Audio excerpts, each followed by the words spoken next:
नमो भगवते वासुदेवाय नमः।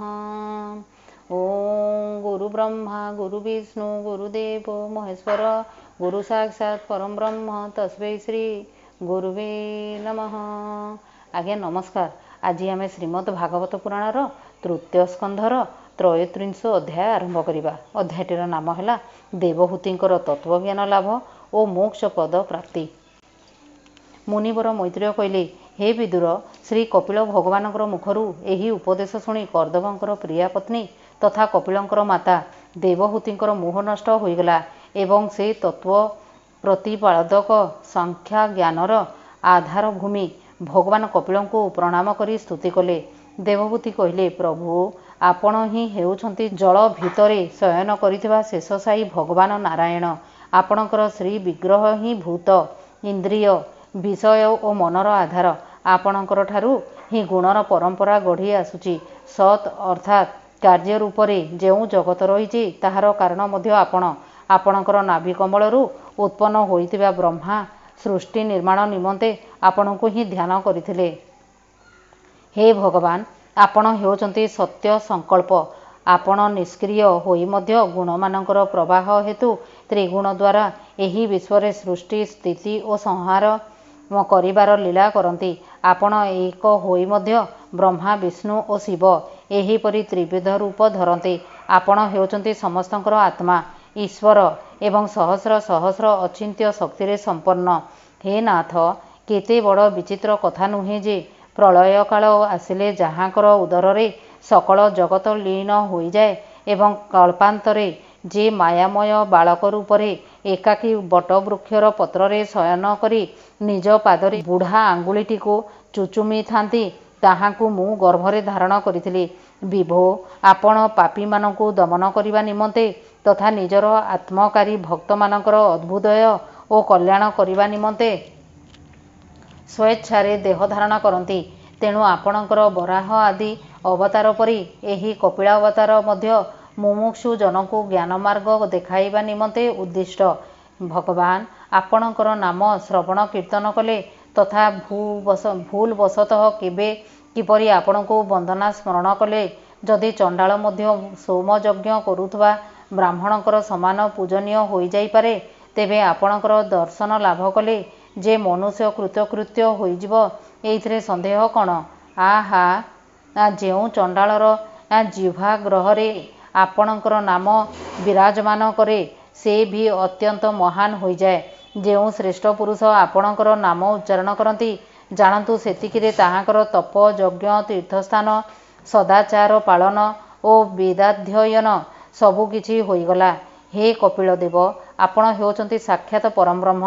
ଆପଣ ହିଁ ପରମ ପୁରୁଷ।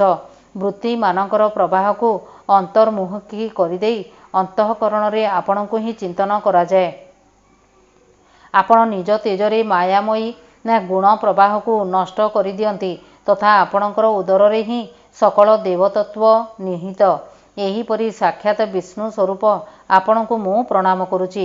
ମୁନିବର ମୈତ୍ରେୟ କହିଲେ, ମାତା ଏହିପରି ସ୍ତୁତି କରିବାରୁ ମାତୃବତ୍ସଳ ପରମ ପୁରୁଷ କପିଳ ଦେବ ତାଙ୍କୁ ଗମ୍ଭୀର ବାଣୀରେ କହିଲେ। କପିଳ ଦେବ କହିଲେ, ହେ ମାତା, ମୁଁ ତୁମକୁ ଏହି ଯେଉଁ ସୁଗମ ମାର୍ଗ କହିଲି, ଏହା ଅବଲମ୍ବନ କଲେ ତୁମେ ଅତି ଶୀଘ୍ର ପରମପଦ ପାଇଯିବ। ମୋର ଏହି ମତ ପ୍ରତି ବିଶ୍ୱାସ ରଖ। ବ୍ରହ୍ମବାଦୀ ଲୋକମାନେ ଏହା ପାଳନ କରନ୍ତି। ଏହା ପାଳନ କଲେ ତୁମେ ମୋର ଜନ୍ମ ମରଣ ରହିତ ସ୍ୱରୂପ ଲାଭ କରିପାରିବ। ଯେଉଁମାନେ ମୋର ଏହି ତତ୍ତ୍ୱ ଜାଣନ୍ତି ନାହିଁ, ସେହିମାନେ ଜନ୍ମ ମୃତ୍ୟୁ ଚକ୍ରରେ ପଡ଼ନ୍ତି।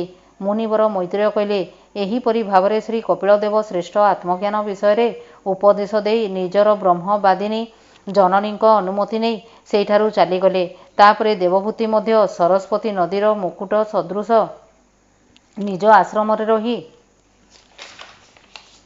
ପୁତ୍ର ଦ୍ୱାରା ଉପଦିଷ୍ଟ ଯୋଗ ସାଧନା ପଦ୍ଧତିରେ ଯୋଗାଭ୍ୟାସ କରି ସମାଧିସ୍ଥ ହୋଇଗଲେ।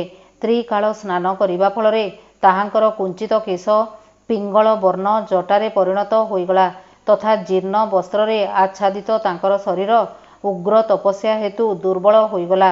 ସେ ପ୍ରଜାପତି କର୍ଦମଙ୍କର ତପୋବଳରୁ ପ୍ରାପ୍ତ ଅନୁପମ ଗୃହସ୍ଥ ସୁଖ, ଯାହା ଦେବତାମାନେ ମଧ୍ୟ ପାଇବାକୁ ଚାହିଁଥାନ୍ତି, ତାହା ତ୍ୟାଗ କରିଦେଲେ। ଯେଉଁ ଘରେ ଦୁଗ୍ଧ ଫେଣ ନିଭ ସ୍ୱଚ୍ଛ ସୁକୋମଳ ଶଯ୍ୟାଯୁକ୍ତ ହାତୀ ଦାନ୍ତର ପଲଙ୍କ ପଡ଼ିଥିଲା, ଯେଉଁଠାରେ ସୁନାର ପାତ୍ରମାନ ଥିଲା, କୋମଳ ଗଦି ପଡ଼ିଥିବା ସୁନାର ସିଂହାସନ ବରଜିଥିଲା, ଯେଉଁ ଘରେ ସ୍ୱଚ୍ଛ ସ୍ଫଟିକମଣି ଓ ମହାମରକତ ମଣିର କାନ୍ଥମାନଙ୍କରେ ରତ୍ନରେ ଗଢ଼ା ନାରୀ ମୂର୍ତ୍ତିମାନଙ୍କର ସହିତ ମଣିମୟ ଦୀପ ପ୍ରଜ୍ୱଳିତ ହେଉଥିଲା, ସେହି ଗୃହ ସମ୍ପଦ ସେ ପରିତ୍ୟାଗ କରିଦେଲେ।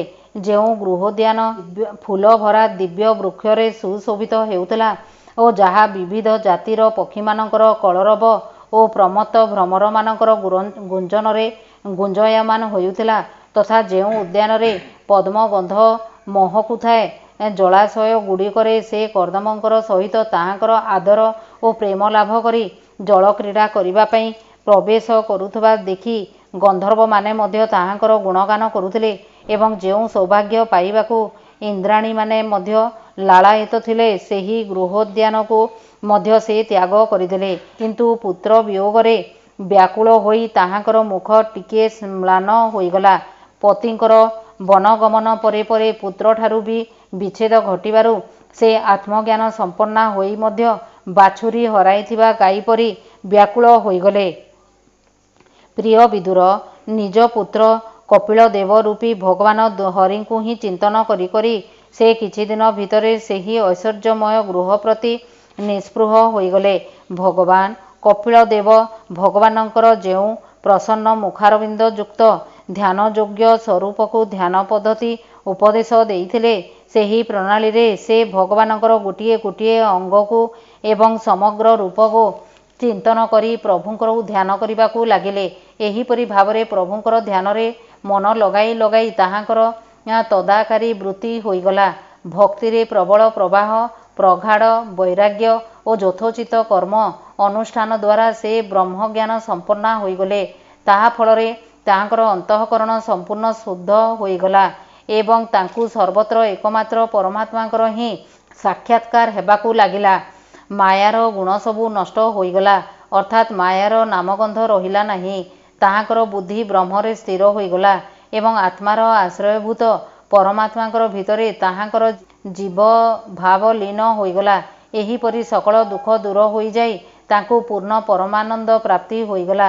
ନିତ୍ୟ ସମାଧିରେ ଆରୂଢ଼ ହେବାରୁ ବିଷୟ ଭ୍ରମ ତୁଟିଗଲା ଏବଂ ଜାଗ୍ରତ ହୋଇଯାଇଥିବା ବ୍ୟକ୍ତି ଯେହିପରି ତାର ସ୍ୱପ୍ନରେ ଦେଖିଥିବା ଦେହକୁ ଭୁଲିଯାଏ, ସେହିପରି ଜାଗ୍ରତ ଅବସ୍ଥାରେ ବି ତାହାଙ୍କର ନିଜ ଦେହ ସମ୍ବନ୍ଧୀୟ ଜ୍ଞାନ ରହିଲା ନାହିଁ।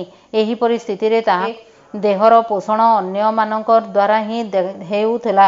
ତାହାଙ୍କର କୌଣସି ପ୍ରକାର ମାନସିକ କ୍ଲେଶ ନଥିବାରୁ ଶରୀରରେ କୌଣସି ଦୁର୍ବଳତା ଆସୁ ନଥିଲା। ଶରୀରରେ ମଇଳା ଜମିଯିବାରୁ ସେ ଧୂମଯୁକ୍ତ ଅଗ୍ନି ପରି ଦିଶିଲେ। ତପସ୍ୟା ଓ ଯୋଗରେ ଯୁକ୍ତ ହୋଇ ତାହାଙ୍କର ସମସ୍ତ ଅଙ୍ଗ ତେଜୋମୟ ହୋଇଗଲା। ମୁଣ୍ଡର ଯେଉଁ କେଶରାଶି ମୁକୁଳା ହୋଇ ରହିଥିଲା, ସେହିସବୁ ଜଟା ବାନ୍ଧିଗଲା। କ୍ରମେ କ୍ରମେ ଶରୀରର ବସ୍ତ୍ର ମଧ୍ୟ ଖସି ପଡ଼ିଲା।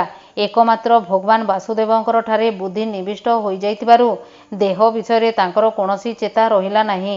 ତାଙ୍କର ପାଞ୍ଚ ଭୌତିକ ଶରୀରକୁ କେବଳ ପ୍ରାରବ୍ଧ ହିଁ ରକ୍ଷା କଲା। ହେ ବିଦୁର, ଏହିପରି ଭାବରେ କପିଳଦେବ କହିଥିବା ମାର୍ଗରେ ସାଧନା କରିବାରୁ ଅତି ଅଳ୍ପ ସମୟ ମଧ୍ୟରେ ସେ ନିତ୍ୟ ମୁକ୍ତ ପରମାତ୍ମା ସ୍ୱରୂପ ଭଗବାନଙ୍କୁ ପାଇଗଲେ। ହେ ବୀରବର, ଯେଉଁ ସ୍ଥାନରେ ସେ ସିଦ୍ଧିପ୍ରାପ୍ତି ହେଲେ, ସେହି ପରମ ପବିତ୍ର କ୍ଷେତ୍ର ତ୍ରିଲୋକରେ ସିଦ୍ଧପଦ ନାମରେ ବିଖ୍ୟାତ ହେଲା। ହେ ସୌମ୍ୟ, ମାତା ଦେବହୂତିଙ୍କର ମର୍ତ୍ତ୍ୟ ଶରୀରରେ ସମସ୍ତ ଦୈହିକ ମଳ ଯୋଗ ଦ୍ୱାରା ଶୁଦ୍ଧ ହୋଇଗଲା।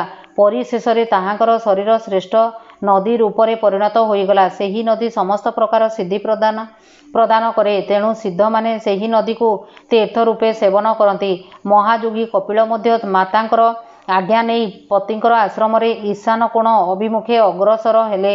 ସେହିଠାରେ ସ୍ୱୟଂ ସମୁଦ୍ର ତାଙ୍କୁ ପୂଜା କରି ରହିବାକୁ ସ୍ଥାନ ଦେଲା। ସେ ତ୍ରିଲୋକକୁ ଶାନ୍ତି ପ୍ରଦାନ କରିବା ନିମନ୍ତେ ଯୋଗମାର୍ଗ ଅବଲମ୍ବନ କରି ସମାଧିସ୍ଥ ହୋଇଗଲେ। ସିଦ୍ଧ, ଚାରଣ, ଗନ୍ଧର୍ବ, ମୁନି ଓ ଅପ୍ସରାମାନେ ତାଙ୍କୁ ସ୍ତୁତି କରନ୍ତି ଏବଂ ସାଂଖ୍ୟାଚାର୍ଯ୍ୟଗଣ ମଧ୍ୟ ତାହାଙ୍କୁ ସବୁ ପ୍ରକାର ସ୍ତବନ କରନ୍ତି। ହେ ନିଷ୍ପାପ ବିଦୁର, ତୁମେ ପଚାରିବାରୁ ମୁଁ ଭଗବାନ କପିଳ ଓ ଦେବହୂତିଙ୍କର ପରମ ପବିତ୍ର ସମ୍ବାଦ ବର୍ଣ୍ଣନା କଲି। କପିଳ ଦେବଙ୍କର ଏହି ମତ ହେଉଛି, ଆତ୍ମା ଆଧ୍ୟାତ୍ମ ଯୋଗର ଗୂଢ଼ ରହସ୍ୟ। ଯେଉଁ ବ୍ୟକ୍ତି ଏହା ସ୍ମରଣ ବା ବର୍ଣ୍ଣନା କରନ୍ତି ସେ ଭଗବାନ ଗରୁଡ଼ଧ୍ୱଜଙ୍କର ଭକ୍ତିରେ ଯୁକ୍ତ ହୋଇ ଅତି ଶୀଘ୍ର ଶ୍ରୀହରିଙ୍କର ଚରଣାରବିନ୍ଦ ଲାଭ କରନ୍ତି।